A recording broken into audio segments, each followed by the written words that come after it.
Is the weak link still so in 2020? Oklahoma defensive breakdown next on Mark Rogers TV, the voice of college football.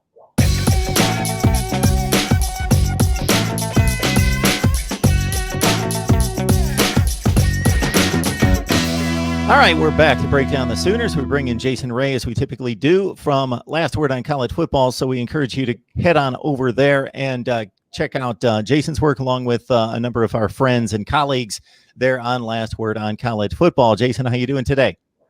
I'm doing great, Mark. Thanks for having me on. Absolutely. Always appreciate you stopping by, breaking down the Sooners. Got to get to the Sooners because they will be, once again, most likely in the fray for a national championship, whatever that looks like in this funny 2020. And I use that word in a particular way, season of what's coming up this fall. All right, the defense is always a question mark in its totality. You do lose two top 3 round selections in the NFL draft, and tackling machine Kenneth Murray, just a tremendous player. If you're neutral like me on Oklahoma football, just to watch, just a leader, a hitter, a smart player, just did all the right things, certainly on the field. Nevin Gallimore as well. Parnell Motley lost from the secondary. So we go to that defensive front. Let us know what we can look out for, Jason. Yeah, as you mentioned, those 3 are going to be big misses on this team. The team overall, they returned 8 starters from last year, but three of those starters, as you mentioned, are going to be big misses. So I think really kind of starting from the defensive line position group for Oklahoma, they really don't have a whole lot of people that have a lot of playing time, really from the kind of from the nose tackle perspective. So Oklahoma went JUCO and got the number 1 and the number 2 JUCO nose tackles in Perion Winfrey, as well as Josh Ellison. So I think you look at Winfrey, and I think it's a tough situation for Oklahoma and Winfrey because he didn't have the ability because of everything going on. Didn't have the ability to go through a spring practice in the spring session. I think Oklahoma had 1 spring practice in March, April timeframe before that got shut down. So I think Oklahoma will be relying on him incredibly heavily early on in the year. I mean, I think Alex Grinch had talked about, he very much looked the part, was very impressed with him as they started in the spring, specifically speaking of Winfrey. So I think he'll be needed from a nose tackle perspective with Jordan Kelly as well. I'm sorry, Jordan Kelly is also one of the 3 guys that are going to be up for playing time from the nose tackle position. He played sparingly last year, a few games here and there. Got some valuable playing time, but still doesn't have. I think the question is, how good will these guys be able to be up front? Neville Gallimore, he kind of turned it on this past year with his last year at Oklahoma, enough to, as you mentioned, to get himself a 3rd-round draft pick. So in Grinch's system, he really excelled in that, in Grinch's system this year. So I think from a nose tackle perspective, it's going to be interesting to see how those people how those 3 are able to fit in. And I think there's some question just in terms of Josh Ellison's perspective. Is he big enough? Is he bulky enough to play into this right in front of the center? Winfrey is the part. He's about 330, 340. He has a body. He has an SEC nose tackle body. Like I said, it remains to be seen. He'll have 2 years to play. Whereas Ellison from the junior college, he'll have 3 years to play yet still. So that's interesting from a nose tackle perspective. And as you kind of branch off and look at the 2 ends in Oklahoma's 3-4 scheme, you kind of look at it as a guy, their best player coming back. Certainly is going to be Ronnie Perkins, but with a suspension, not quite sure what that looks like. Right. If he's, as of right now, he's going to miss the first 5 games of the season, but with the uncertainty of the season, what does that look like? Is that does he still miss the first 5 seasons? I know Oklahoma has appealed our first 5 games of the season. I know Oklahoma has appealed that, but not sure what that looks like, if that'll get reduced. If it does not get reduced, I think there's certainly some uncertainty in the Big 12 whether or not this season's going to be conference only, or if it's going to have non-conference. The Big Ten had mentioned, had came out yesterday and said that they were going to do conference only.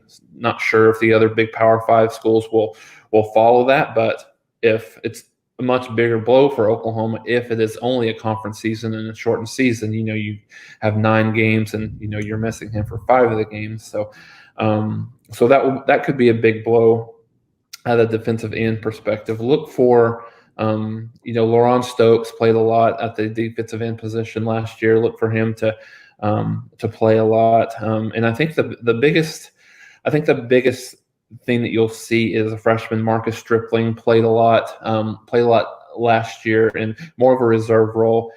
If Perkins does miss, I think it's pretty certain he'll miss at least a little bit of time. I would look for him to kind of shift into that starting spot, but I think it'll be more of a committee approach with that on that side from a defensive end perspective. And then on the other side, we kind of talked about Laurent Stokes. He played a lot last year, started him and Jalen Redmond. Jalen Redmond also played a ton last year as well. So look for those 3 to kind of rotate a little bit on both of the defensive end positions. All right, Jason. So at linebacker, secondary, run it through for us. Murray's gone, of course, and Motley as well. 2 big losses. Yeah, definitely. Linebacker,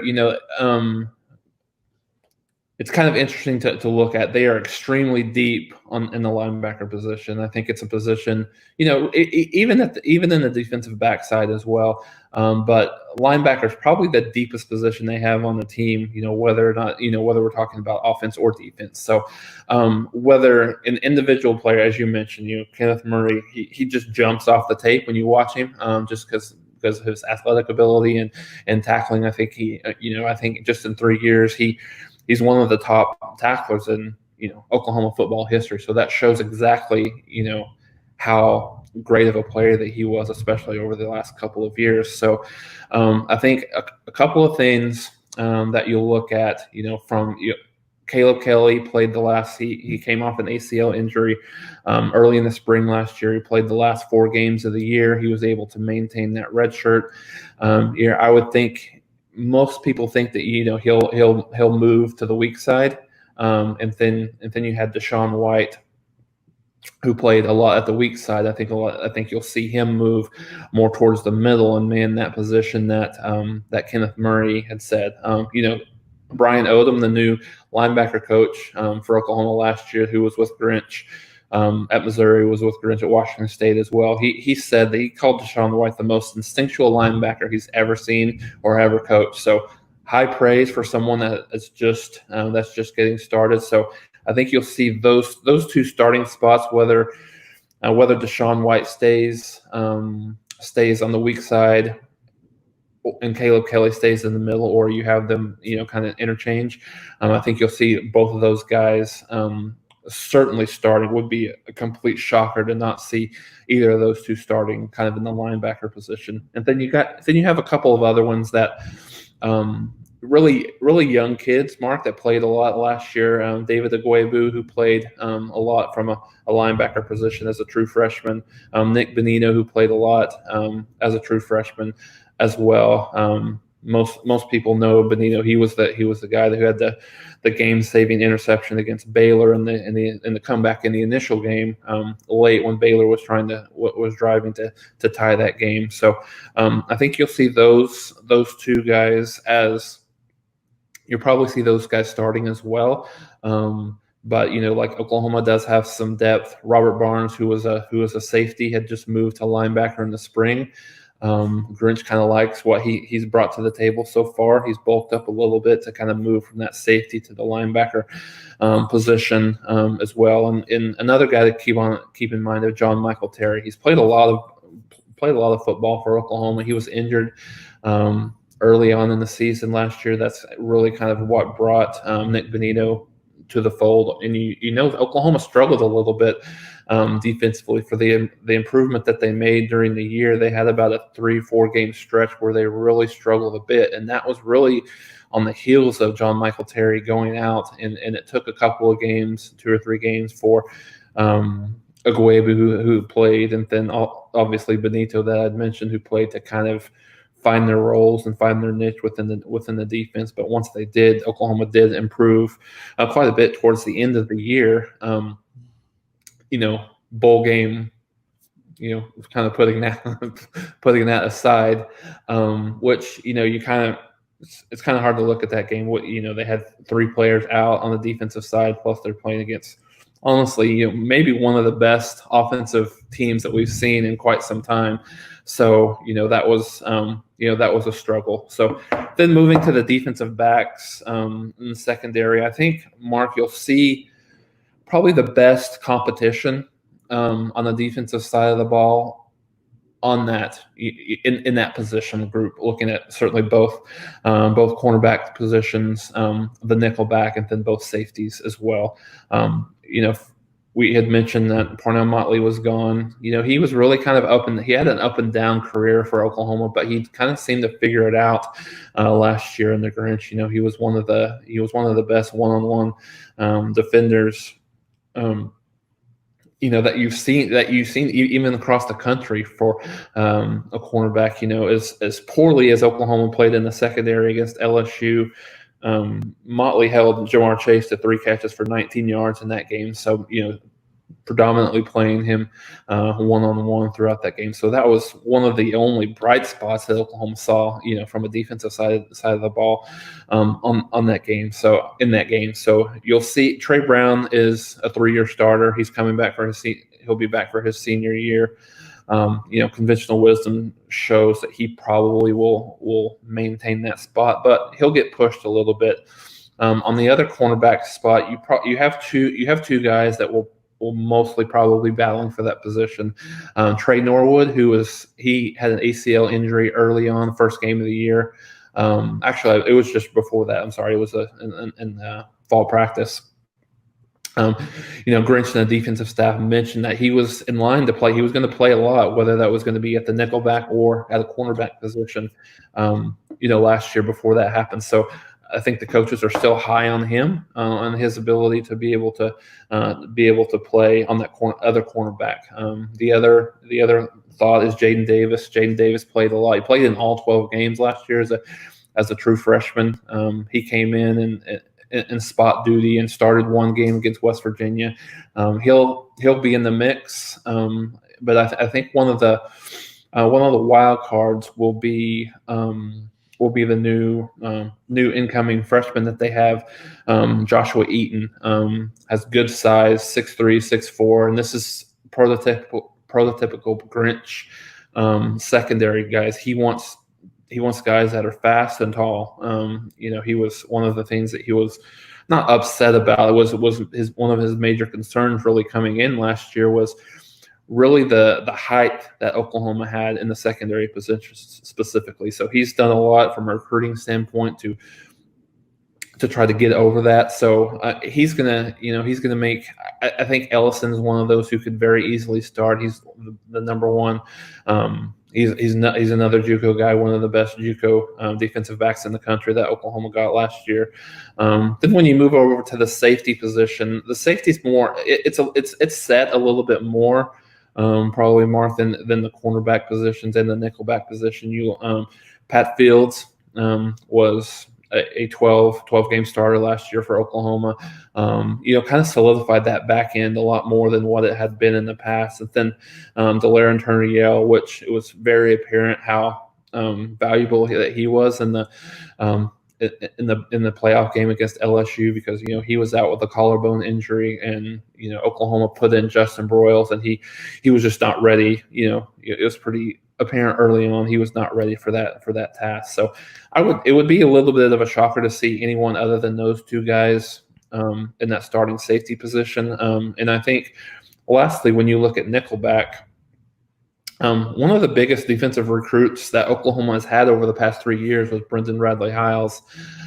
He's really just not lived up to the billing to this point. He struggled.